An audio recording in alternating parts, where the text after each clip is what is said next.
विद्यार्थियों, स्कूल शिक्षा परिषद की ओर से जो भूगोल विषय का प्रश्न बैंक आया है, इसके प्रश्नों को हम हल करेंगे। और ये प्रश्न है, इनमें बोर्ड की परीक्षा में आने की संभावना भी बहुत अधिक है, इसलिए अच्छे से इनका अभ्यास हमें करना है। तो सबसे पहले हमारा अध्याय है मानव भूगोल प्रकृति एवं विशेष, इनके प्रश्न करेंगे। आपको अगर इनके उत्तर आते हो तो साथ साथ में आप बताते रहेंगे। तो देखो, सबसे पहले जो क्वेश्चन है, मानव समाज एवं प्रकृति की प्रबल शक्तियों के मध्य अनोन्य क्रिया को क्या कहते हैं? पर्यावरणीय निश्चयता। इससे आपका रिवीजन भी हो जाएगा, आपने जो पढ़ा है उसका, ठीक है। दूसरा जो प्रश्न है वह है निम्नलिखित आर्थिक भूगोल का उपक्षेत्र नहीं है। ये आपको जरूर पढ़ना है कि नहीं पूछा है या है पूछा है, ठीक है। यहाँ पर पूछा है कि आर्थिक भूगोल का उपक्षेत्र कौन सा नहीं है, तो इसका सही आंसर क्या होगा? आवास भूगोल। फिर आता है कि किस भूगोलवेत्ता ने मानव भूगोल की परिभाषा में संबंधों की गत्यात्मकता पर जोर दिया है, मोबिलिटी पर जोर दिया है? तो किस भूगोलवेत्ता ने दिया है? एलन चर्चिल सैंपल ने अपनी मानव भूगोल की परिभाषा में गत्यात्मकता पर बल दिया है। परिभाषा क्या है? मानव भूगोल चंचल मानव और अस्थिर पृथ्वी के बीच पारस्परिक परिवर्तनशील संबंधों का अध्ययन है। अगला क्वेश्चन नंबर 4 है, मानव भूगोल मानव समाजों और धरातल के बीच संबंधों का संश्लेषित अध्ययन है। यह परिभाषा किस भूगोलवेत्ता की है? Patrick Ratzel. Very good. और नेक्स्ट क्वेश्चन है, रूको और जाओ निश्चयवाद की संकल्पना के प्रतिपादक कौन है? इसको नव निश्चयवाद भी कहा जाता है। अब चलते हैं हम नेक्स्ट क्वेश्चन, प्रश्न नंबर 6। मानव भूगोल के अध्ययन की कौन सी विचारधारा मानव जाति, प्रजाति, धर्म आधारित सामाजिक संबंधों पर जोर देती है? कौन सी विचारधारा है? मानवतावादी। इसका सही आंसर क्या हो जाएगा? मानवतावादी विचारधारा यानी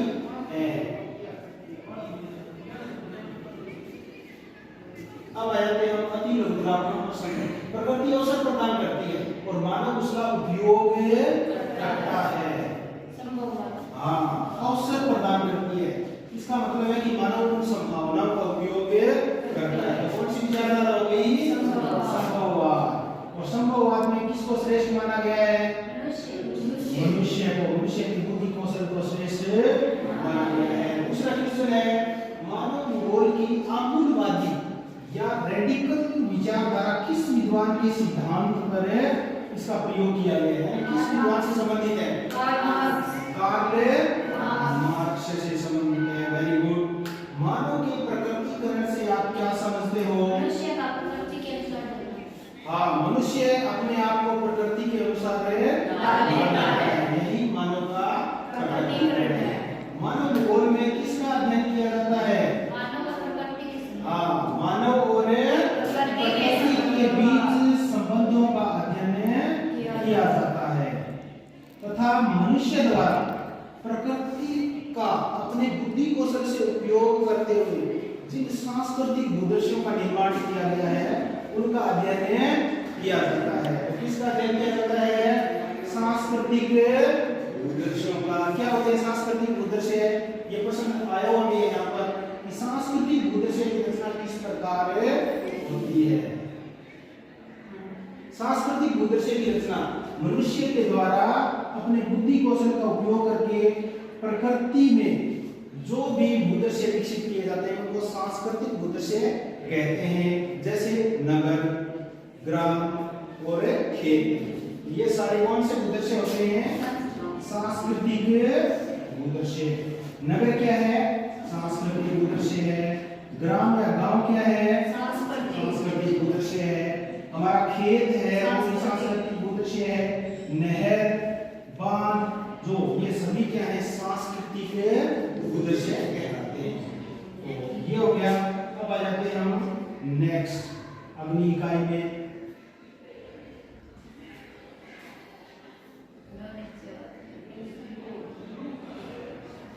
इकाई नंबर 2 और क्या नाम है इसका? विश्व जनसंख्या वितरण घनत्व और वृद्धि। विश्व की जनसंख्या से संबंधित है ये, ठीक है।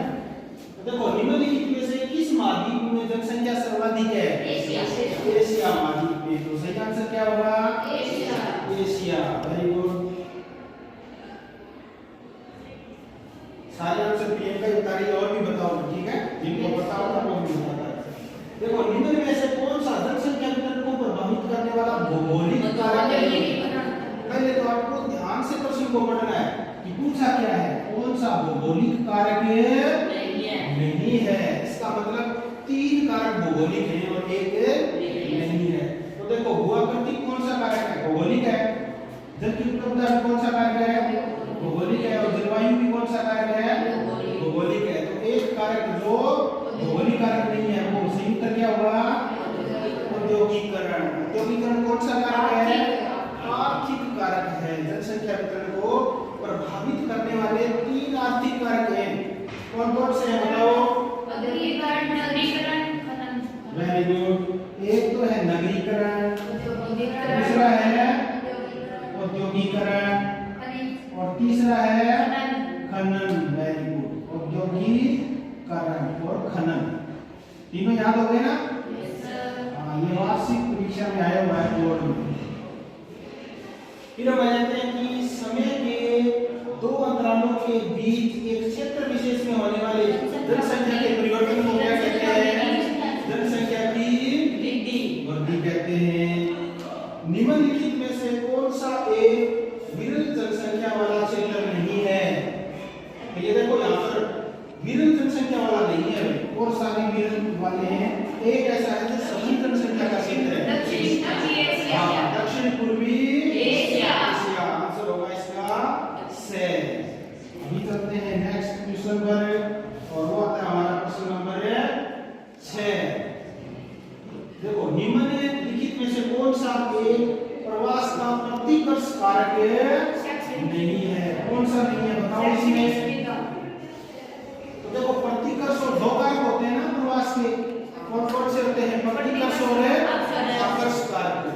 तो देखो प्रतिकर्ष कारक जिनको हम पुश फैक्टर भी कहते हैं, तो ये उनमें होते हैं वो शैक्षणिक सुविधाएं आकर्षक कारक है, बेरोजगारी प्रतिकर्ष कारक है, उपद्रव प्रतिकर्ष कारक है, और महामारियां भी प्रतिकर्ष कारक है। तो प्रतिकर्ष कारक कौन सा नहीं है? शैक्षणिक सुविधाएं, क्योंकि यह कौन सा कारक है? अपकर्ष कारक है। किस विद्वान ने कहा कि लोगों की संख्या खाद्य आपूर्ति की अपेक्षा तीव्र गति से बढ़ेगी? हाँ, ये बात कौन से विद्वान का है? रॉबर्ट माल्थस का।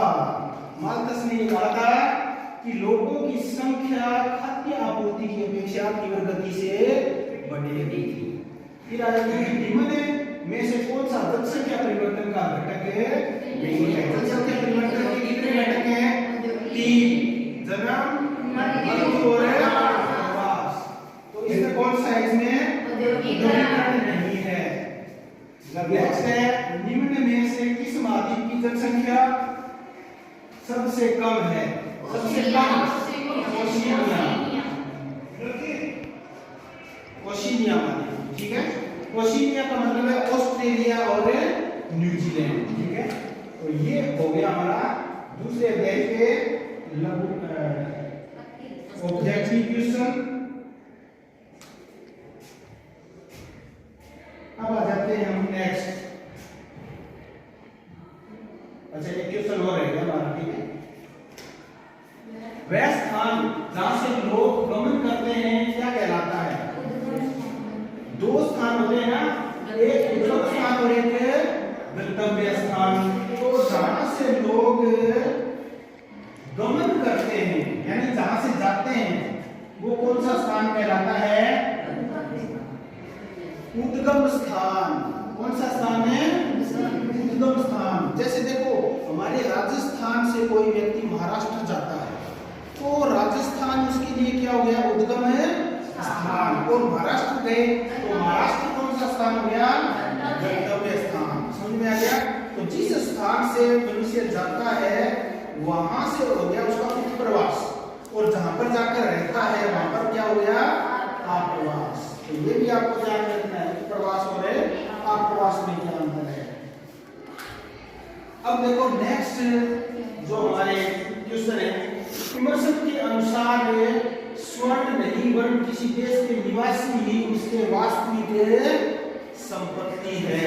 वास्तविक संपत्ति क्या है भाई?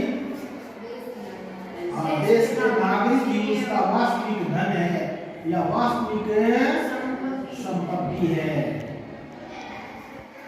विश्व की जनसंख्या घनिष्ठान रूप से वितरित है, असमान रूप से। ऐसे आपको 4 क्वेश्चन आएंगे, दूसरा प्रश्न आएगा इस प्रकार का, खालिस्तान भरने होंगे आपको 4 क्वेश्चन आएंगे और खालिस्तान में आपको भरना है। तो यहाँ पर क्या भरना है हमें? असमान रूप से वितरित है, यानी विश्व की जो जनसंख्या है वो कहीं अधिक तो कहीं पर विरल है ना, तो समान रूप से नहीं है। जनसंख्या परिवर्तन के 3 घटक हैं, जन्म, मृत्यु और प्रवास। इसको याद कर लेना, ये क्वेश्चन बहुत ही महत्वपूर्ण है। जन्म, मृत्यु और प्रवास। स्थान जहां लोग आगमन करते हैं, अब बताओ स्थान जहां लोग आगमन करते हैं क्या कहलाता है? आप्रवास। आप्रवास को कहलाता है, और वह स्थान होता है गंतव्य स्थान। क्या होता है? गंतव्य स्थान। ये आप्रवास तो है, लेकिन आप्रवास कहां पर होगा? गंतव्य स्थान पर। अब देखो बहुत ही आसान सा क्वेश्चन है, जनसंख्या घनत्व का सूत्र है। हाँ, कुल जनसंख्या बटा कुल क्षेत्रफल, ये इसका सही आंसर होगा। अब आते हैं अति लघुत्तरात्मक। अति लघुत्तरात्मक में देखो विश्व के 10 सर्वाधिक आबादी वाले देशों में से कितने देश एशिया महाद्वीप में स्थित हैं? ये प्रश्न अच्छा पूछा है।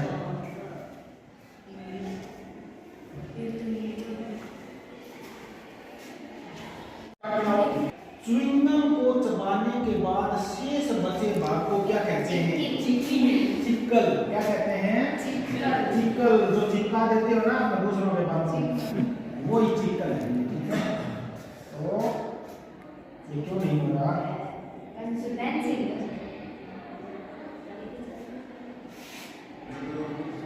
चिक्कल। क्या नाम है इसका? चिक्कल। और ये कौन से वृक्ष से बनता है? जेपोटा। कौन से वृक्ष से बनता है? जेपोटा वृक्ष से बनता है। जूमिंग कृषि, अभी हम जूमिंग का मतलब बाद में तो इसको जूमिंग कहते हैं, ठीक है? स्थानांतरणशील कृषि को बाद में जूमिंग कहते हैं। तो जूमिंग कृषि को मैक्सिको में क्या कहते हैं? मिल्पा। क्या कहते हैं? मिल्पा। ये ध्यान में रखना है। ठीक है, ये प्रश्न अगर नहीं बताया ना तो मैं मानूंगा तैयारी नहीं है आपकी। ये क्वेश्चन है, इसका आंसर जरूर बताओ आप। ब्राजील में कॉफी के बागान, हाँ, कॉफी के बागानों को क्या कहते हैं? एजेंडा। ये ध्यान रखना, ये इम्पोर्टेंट क्वेश्चन है। और ये भी ध्यान रखना कि असल ऐसे नहीं पूछ सकता है कि एजेंडा है वो किसके उद्यान है, तो किसके उद्यान हो गए? कॉफी के। और कहां पर है एजेंडा? ब्राजील में। ये क्वेश्चन इसी तरह से आ सकता है। अंगूर की कृषि, हाँ, खट्टे और रसदार फलों की कृषि वाला क्षेत्र है वो कौन सा है? भूमध्य सागरीय कृषि। ये ध्यान में रखना भी, भूमध्य सागर के चारों ओर के देशों में की जाने वाली कृषि, जिसमें उत्तरी अफ्रीका और यूरोप, दक्षिण यूरोप के देश शामिल होते हैं। ये देखो यहाँ पर भोजन संग्रह, कौन सा संग्रह? भोजन संग्रह है आखेट। भोजन संग्रह है आखेट। प्राचीनतम ज्ञात आर्थिक क्रियाएं हैं।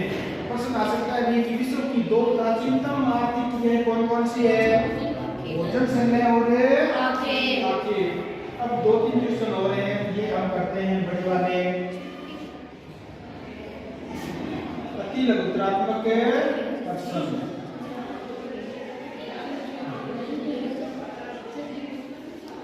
तो सबसे पहले देखो ट्रक कृषि क्या फार्मिंग।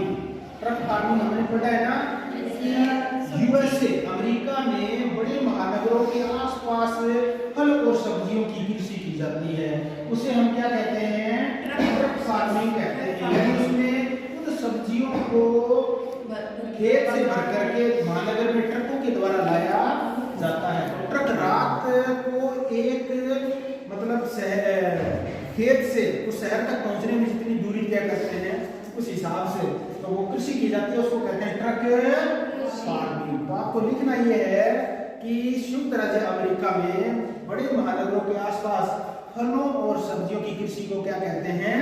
ट्रक फार्मिंग कहते हैं। गहन निर्वाह कृषि के दो प्रकार बताओ, बहुत इंपॉर्टेंट है भैया। एक तो है गेहूं प्रधान, गहन निर्वाह कृषि गेहूं प्रधान, और दूसरी है चावल प्रधान गहन निर्वाह कृषि। तो ये दो प्रकार हो जाएंगे। सहकारी कृषि किसे कहते हैं? ऐसी कृषि जिसमें कई किसान एक संगठन बनाकर, एक संस्था बनाकर के कृषि करते हैं सामूहिक रूप से, ऐसी कृषि को क्या कहते हैं? सहकारी कृषि कहते हैं। और सहकारी जो कृषि है या सहकारी आंदोलन है उसका एक नारा भी है, एक सबके लिए और सब एक लिए। ये भी ध्यान रखना। और सबसे सफल कहां पर हुई थी? पीछे क्वेश्चन भी आया था, डेनमार्क में। कहां पर सफल हुई थी? डेनमार्क में।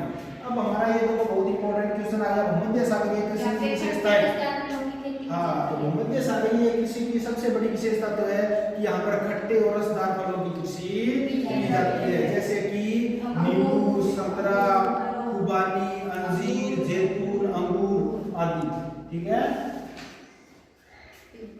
तिब्बत एवं एंडीज के पर्वतीय क्षेत्रों में कौन कौन से पशु पाले जाते हैं? बताओ भाई। तिब्बत और एंडीज के, तो एंडीज में तो एक लामा नाम का पशु पाला जाता है, जो हमारे ऊंट होता है ना, इस प्रकार की प्रजाति का होता है लामा, और रेंडियर। ठीक है, ये आपको ध्यान में रखना है।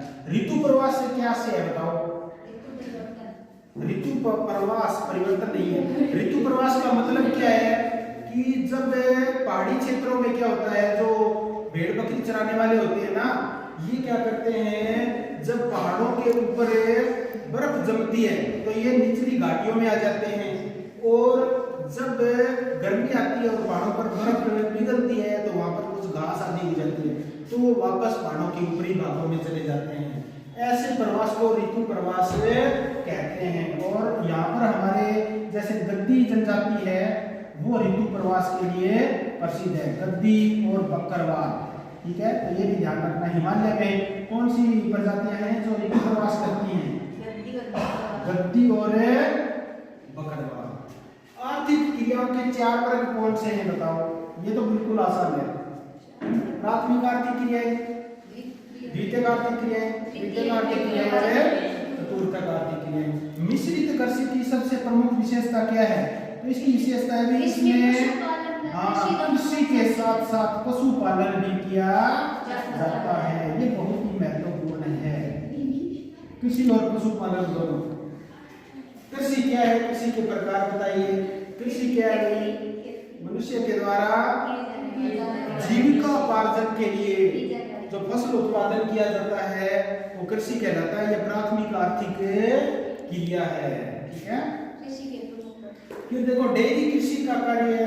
नगरीय औद्योगिक क्षेत्रों में कृषि क्यों किया जाता है? क्योंकि डेयरी में क्या है, दूध का उत्पादन करते हैं, मांस का उत्पादन करते हैं, चमड़े का उत्पादन करते हैं, और इनकी सबसे ज्यादा मांग कहां पर होती है? नगरीय क्षेत्रों में, औद्योगिक क्षेत्रों में।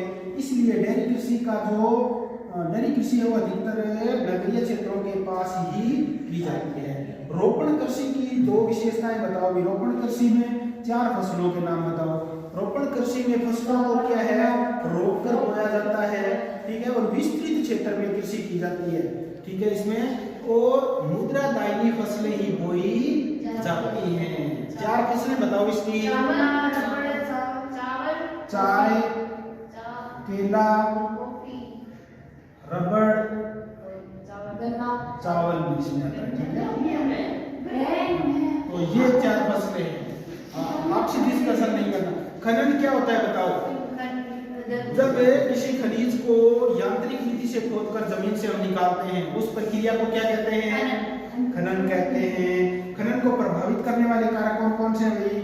खनन को प्रभावित करने वाले कारकों में एक तो भौगोलिक कारक है, धरातल कैसा है वहां पर है, ठीक है, और दूसरा कि आर्थिक कारक होते हैं, शक्ति ऊर्जा की उपलब्धता है, ये सारे कारक, परिवहन के साधन हैं ये सब, और तकनीकी कि उस देश में खनन की तकनीकी उपलब्ध है कि नहीं, ये सारी कारक हैं। प्राथमिक क्रियाएं कौन कौन सी हैं बताओ जल्दी से।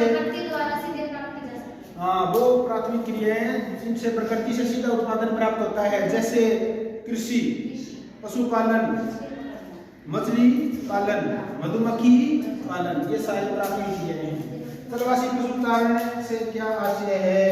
इसमें मूल आवश्यकताओं की पूर्ति कैसे की जाती है? देखो, जलवासी पशुचारण में भूभक्कड़ पशुपालन किया जाता है, जिसमें जो मालिक होता है वो भेड़ बकरियों को या जो भी पशु होते हैं उनको एक स्थान से दूसरे स्थान पर लेकर जाता है। एक स्थान पर जब चारागाह है चरने योग्य नहीं रहते तो वो दूसरे स्थान पर चला जाता है। तो इसमें मूल आवश्यकताओं की पूर्ति कैसे की जाती है भाई? वो एक स्थान से दूसरे स्थान पर जाता रहता है, जहाँ भी घास समाप्त होगी वो अपना स्थान परिवर्तन कर लेता है। ये हो गए हमारे आज के क्वेश्चन। जय हिंद, वंदे मातरम। HDI का पूरा नाम लिखिए। किस किस के याद हो गया? आप नीचे करके बताओ। Very good. Human development index. H का मतलब क्या है? ह्यूमन। D का मतलब डेवलपमेंट, I का मतलब इंडेक्स। एक क्वेश्चन इसमें से और आ सकता है। HDI का प्रास क्या है? प्रास यानी विस्तार। इसका विस्तार है 0 से 1 के बीच। HDI का प्रास क्या है भाई? 0 से 1 के बीच है। अब चलते हैं हम नेक्स्ट प्रश्नों पर।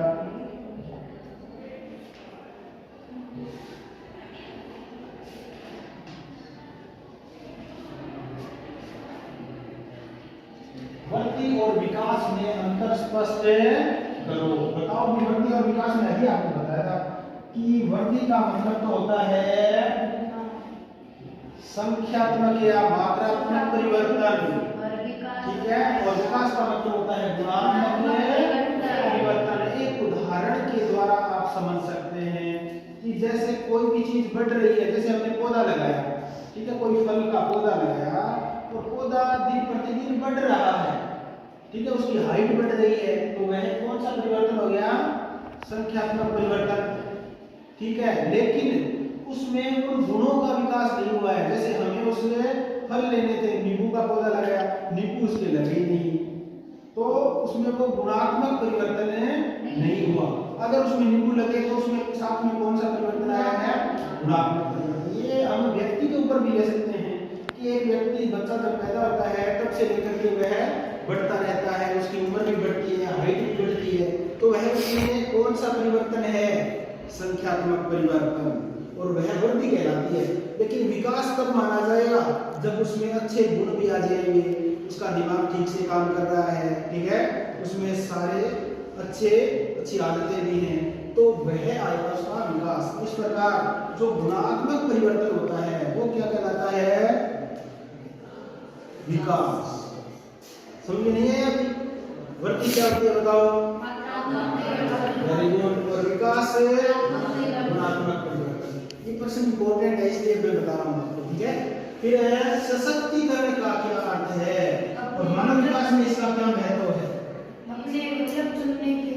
हाँ, सशक्तिकरण का मतलब है मजबूती प्रदान करना, किसी भी सेक्टर को या किसी व्यक्ति को या किसी व्यक्ति समुदाय को शक्ति प्रदान करना, या जो समाज की मुख्य धारा से पिछड़ा हुआ है उसको उसमें लाने के लिए अतिरिक्त सबल प्रदान करना। तो व्यक्ति के अवसरों में वृद्धि करना ही क्या है भाई? सशक्तिकरण है। और मानव विकास में तो इसका बहुत बड़ा महत्व है, क्योंकि सशक्तिकरण से जो वंचित समुदाय हैं उनको विकास के अवसर मिलते हैं, इसलिए बहुत महत्व है। और मानव विकास का क्षमता उपागम, जो कि किसने विकसित किया था? क्षमता उपागम को अभी हम पढ़ कर आए हैं, अमर्त्य सेन ने। सतत पोषणीयता क्या है? सतत पोषणीयता निरंतर पोषण करना, यानी सतत पोषण या विकास। आपने सुना होगा कि वर्तमान पीढ़ी की आवश्यकताओं को पूरा करते हुए भावी पीढ़ी की आवश्यकताओं को ध्यान में रखकर के विकास करना। तो सतत पोषणीयता का मतलब है संसाधनों का इस तरह से उपयोग करना कि उसमें भावी पीढ़ी की भी आवश्यकताएं पूरी हो और वर्तमान पीढ़ी की भी आवश्यकताएं पूरी होती रहे। और विकास की जो गति है वो निरंतर क्या है, चलती रहे, रुके नहीं। उच्चतर जीवन प्रत्याशा का क्या अर्थ है? जीवन प्रत्याशा क्या होती है? पहले तो ये देखो, किसी भी व्यक्ति या व्यक्ति समुदाय की या किसी भी देश के नागरिकों की औसत जीवन आयु को जीवन प्रत्याशा कहते हैं। क्या होती है ये? औसत जीवन आयु। जीवन प्रत्याशा क्या है? किसी भी देश के नागरिकों की औसत जीवन काल कह सकते हैं। तो जो देश विकसित हैं उन देशों की जीवन प्रत्याशा अधिक होती है और अल्पविकसित है वहाँ जीवन प्रत्याशा कम है। जैसे भारत की जीवन प्रत्याशा है वो लगभग 68 और 70 वर्ष के आसपास है, यानी यहाँ एवरेज मनुष्य की उम्र क्या रहती है? 68 या 70 वर्ष। और इसमें महिलाओं और पुरुषों की जीवन प्रत्याशा अलग अलग होती है, ठीक है। और विश्व के विकसित देश जैसे जापान है तो वहाँ पर आपको 100 साल के बहुत सारे लोग मिल जाएंगे, यानी बूढ़ों की संख्या वहाँ पर बहुत ज्यादा है, उनकी जीवन प्रत्याशा अधिक है। तो जीवन प्रत्याशा उच्चतर होने का मतलब क्या है कि वहाँ पर उनको विकास की अवसर अच्छे मिल रहे हैं, इसलिए वहाँ पर जीवन प्रत्याशा क्या होगी? उच्चतर होगी। मानव गरीबी सूचकांक क्या है और मानव विकास की किन कमियों का मापन करता है? जो पॉवर्टी, ह्यूमन पॉवर्टी इंडेक्स है वो मनुष्य की गरीबी से संबंधित है कि मनुष्य में गरीबी किन कारणों से आ रही है और गरीबी का स्तर क्या है, इसका मापन करता है। अब चलते हैं हम नेक्स्ट क्वेश्चन पर। अब ये आ गई इकाई नंबर 1252 क्रियाएं। बताओ सबसे पहले आप ये बताओ प्राथमिक क्रियाएं किसे कहते हैं? कौन कौन सी है? कौन कौन सी क्रियाएं प्राथमिक क्रियाएं? 1252 हाँ, आखेट, कृषि और पशुपालन वो क्रियाएं जिनसे प्रकृति से प्रत्यक्ष उत्पादन प्राप्त होता है उनको हम कौन सी क्रियाएं कहते हैं? प्राथमिक क्रियाएं कहते हैं। पहला क्वेश्चन कि निम्न में से प्राथमिक क्रिया का उदाहरण है विनिर्माण। Very good. निम्न में से कौन सी रोपण फसल नहीं है? तो कॉफी है, चावल भी है, रबड़ और गन्ने में देखो चावल भी रोपण फसल है ना? हाँ, तो कौन सी फसल आ जाएगी? गन्ना, शुगर केन। अब हम आ जाते हैं रबड़ की कृषि किस जलवायु की प्रमुख विशेषता है? रोपण कृषि। रबड़ कृषि किस प्रकार की कृषि है? रोपण कृषि है।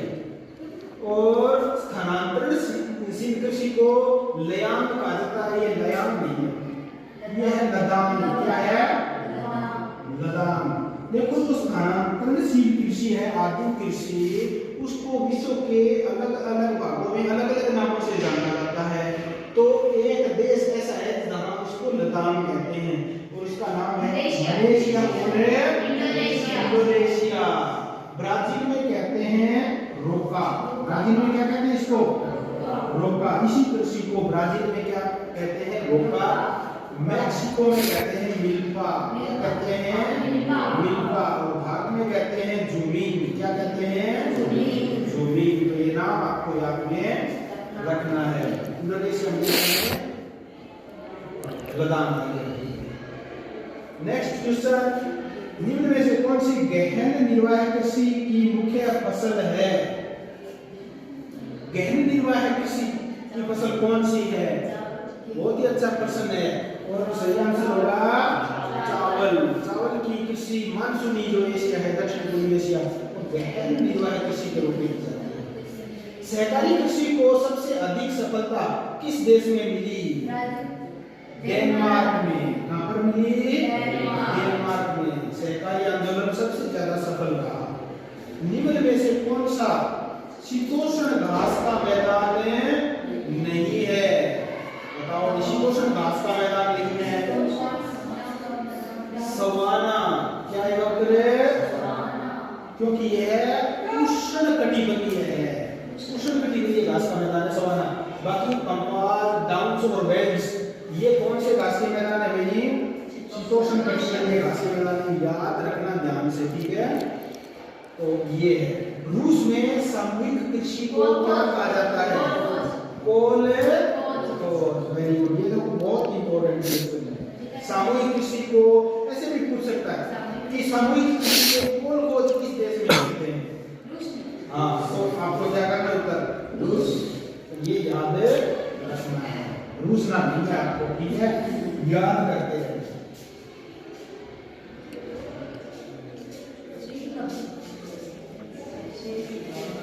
एक बार क्लोज करो। पार्ट नंबर 3, मानव विकास। प्रश्न संख्या 1। मानव विकास की अवधारणा का प्रतिपादन किस अर्थशास्त्री के द्वारा किया गया? महबूब उल हक। आंसर क्या हो जाएगा इसका? महबूब उल हक के साथ एक वाक्य भी थे विद्वान अमर्त्य सेन। ये ध्यान रखना। मानव विकास प्रतिवेदन 2020 में भारत कौन से स्थान पर था? 131 में। कौन से स्थान पर था? 131वें स्थान पर था। ये याद रखना बहुत इंपॉर्टेंट है। अंतरराष्ट्रीय श्रम संगठन ने मानव विकास के किस उपागम को प्रस्तावित किया था? ILO ने। हाँ, आधारभूत आवश्यकता उपागम। 4 उपागम दिए हुए ना उस सारणी में, उसमें देखो आय उपागम, कल्याण उपागम, क्षमता उपागम और आधारभूत आवश्यकता उपागम। तो ILO ने जो विकसित किया था वो था आधारभूत आवश्यकता उपागम। निम्न में से किसका संबंध गुणात्मक परिवर्तन से है? गुणात्मक परिवर्तन से है। देखो, गुणात्मक परिवर्तन क्या होता है? हमेशा ही विकास। और मात्रात्मक परिवर्तन क्या होता है? वृद्धि। तो यहाँ पर मात्रात्मक परिवर्तन होगा तो क्या कर देंगे? वृद्धि। और गुणात्मक परिवर्तन होगा तो क्या हो जाएगा? विकास। प्रश्न संख्या 5। मानव विकास सूचकांक की शुरुआत कब हुई? 1990। सही आंसर क्या होगा? 1990 में। भारत के अर्थशास्त्री अमर्त्य सेन ने और पाकिस्तान के अर्थशास्त्री महबूब उल हक ने मिलकर इसको विकसित किया था। मानव विकास प्रतिवेदन 2020 में किस देश का स्कोर सर्वोच्च था? देश का नाम बताना है। तो कौन सा देश था? नॉर्वे। स्कैंडिनेविया के देश हैं ये, नॉर्वे, स्वीडन, फिनलैंड। इनका स्कोर ऊंची ही रहता है। तो इसमें सही आंसर होगा अपना नॉर्वे। अब आ जाते हैं निम्नलिखित स्थानों में। तो देखो, रिक्त स्थान में 4 प्रश्न है। सबसे पहले है वर्दी का अर्थ खालिस्तान परिवर्तन है। कौन सा परिवर्तन है बताओ? वर्दी का अर्थ है मात्रात्मक परिवर्तन। अभी तो आपको बताया था ना। विकास का मतलब कौन सा परिवर्तन है? गुणात्मक परिवर्तन। विकास का मतलब क्या है? गुणात्मक परिवर्तन, क्वालिटेटिव चेंज। और वृद्धि का मतलब है मात्रात्मक परिवर्तन। तो सही उत्तर क्या होगा? वृद्धि का अर्थ क्या है? मात्रात्मक परिवर्तन। सही कर दोगे? ठीक है। नेक्स्ट, प्रोफेसर अमर्त्य सेन ने मानव विकास के खालिस्तान उपागम की अवधारणा विकसित की थी। 4 उपागम थे ना मानव विकास के, उसमें अमर्त्य सेन ने कौन सा उपागम विकसित किया था? क्षमता उपागम। उस सारणी में दिया हुआ है ना, क्षमता उपागम। कौन सा उपागम है? क्षमता उपागम।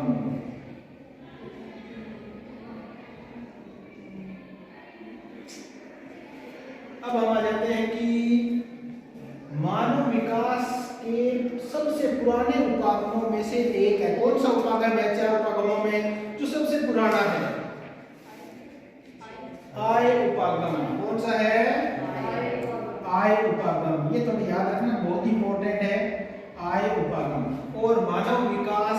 खालिस्तान स्तंभ होते हैं? चार। कौन से स्तंभ होते हैं भाई? चार स्तंभ होते हैं। और आगे पूछ भी लिया अति लघुत्तरात्मक क्वेश्चन में कि मानव विकास की संकल्पना के चार स्तंभ कौन से हैं? समता, सबसे पहले क्या होगा? समता। फिर सशक्तिकरण, समता, सशक्तिकरण, सतत पोषणीयता, और चौथा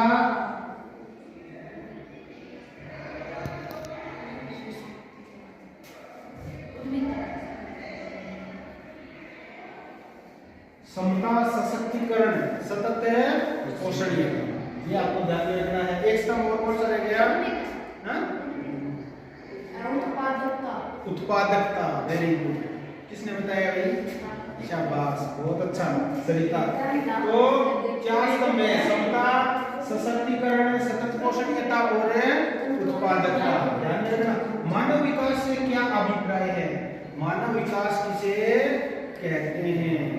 मनुष्य के अवसरों में वृद्धि करना। मानव विकास से क्या तात्पर्य भाई? कि मनुष्य के अवसरों और उसके विकल्पों में वृद्धि करना, यही मानव विकास है। किसके द्वारा? मानव विकास प्रतिवेदन 1990 से जारी होता है। ये बहुत इंपॉर्टेंट क्वेश्चन है, परीक्षा में आता भी है। मानव विकास प्रतिवेदन 1990 से प्रकाशित किया जा रहा है और उस संस्था का नाम क्या है?